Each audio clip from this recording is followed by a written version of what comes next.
sa huli pagtapos natin magkakalabuan. At alibabad madalas tanong nila sino yan yung binibini na pantasya netong mga buhay. Between sayang itan, saka di maramdaman nasa alapap na laseng kada tagpuan mo. Ang nagaya ko ang puso mo ay tinakbo, tila nagbisto lang kawatan o ba yan? Dami nila sinasabi at di magawa na tapega di bale sumama na lang sa ibang lalaki. Ako sa akin sa ibang kala ko baby di ka wala. Pero joke lang, gusto ko na nakikita ka nagigalit. Cute mo kasi parang ka nakakakit mo siya. Sige na, magbibigay ito pero isa lang Girl, pwede ka ba't sanay? Pwede ka bang sumama? Di ko kayang mag-isa kapag wala ka na. Yung gusto ko baby, pakita mo muna sa list ko.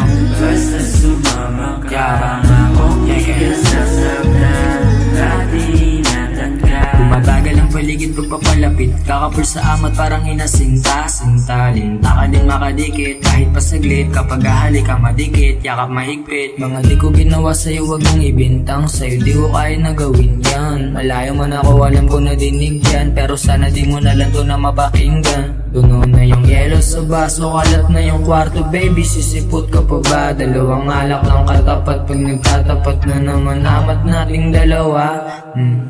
Pero sana hindi ka galit, kasi ganun ako sa'yo. Di mo man to marok, kota na tayo kung tutusin. Siguro sunod na lang ulit baby, alam mo na yun. Girl, pwede ka ba't sanay? Pwede ka bang sumama? Di ko kayang mag-isa kapag wala ka na.